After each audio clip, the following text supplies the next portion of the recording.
GEMS has sort of hit on a subject, namely education and education reform, which is, one of the hot topics for governments around the world. So for that reason, I've just seen every year not simply an incremental change, but a kind of quantum leap in the way the conference is regarded and respected. Sheikh Zayed compared education to the lantern that lights the way through the darkness.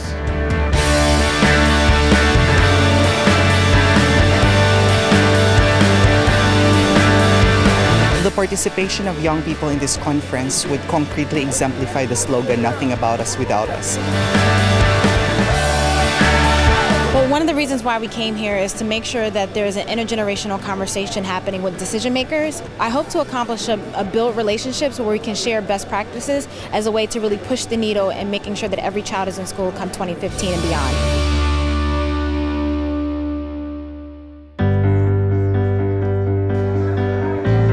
I think this forum is about education, about skills. It is about private-public partnerships. It is about encouraging the private sector to invest in education, to have access to education, equity in education, and quality of education. It's really not about just providing a classroom for the students, but it is what they learn inside those classrooms. It's not just about sending children to school, but it's keeping them inside those schools.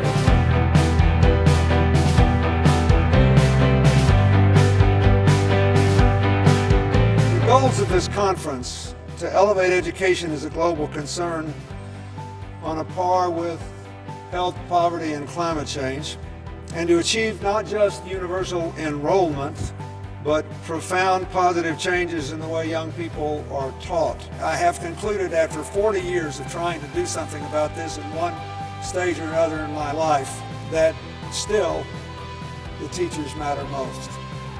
Thank you very much.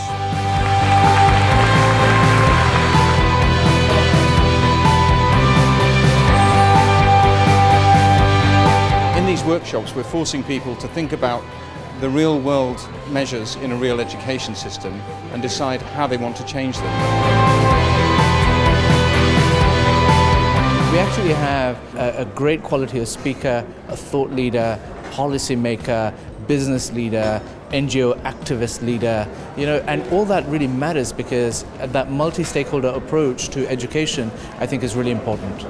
It gave me hope that there is hope in this world and to continue the work that I am doing to promote education of girls and women because I see it's the only way to get rid of the injustice and to make the world a better one for all of us. From what I've seen today, really for any country, it looks like the possibilities are endless, there are loads of opportunities.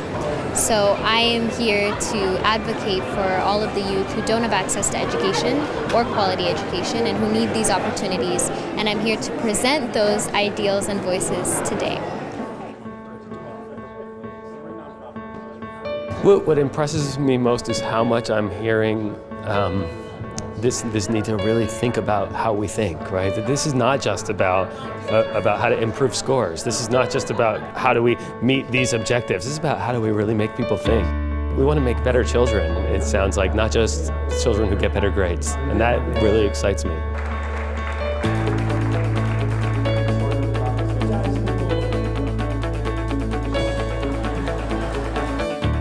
It is truly humbling to know that there are so many like-minded people that share the commitment, the passion, in order to address what we truly believe is the most significant issue facing our world today. Kids, they only have education in poor communities. There is no other way out. They are not getting a trust fund. They're not getting an inheritance. They're not going to go and somebody is suddenly going to come in and pave the way for them. They have one chance, and it is by education. So for us, the foundation is about furthering our mission, but more importantly, it's about building teacher capacity, because that one great teacher is probably the most important resource that can actually accelerate and extend access to quality education to millions of children around the world. I think being in a collective where they realize your problems are the same problems being faced in developing countries and emerging countries, that this allows educators, I think, an opportunity to say, hey, there are some solutions, we can do a better job.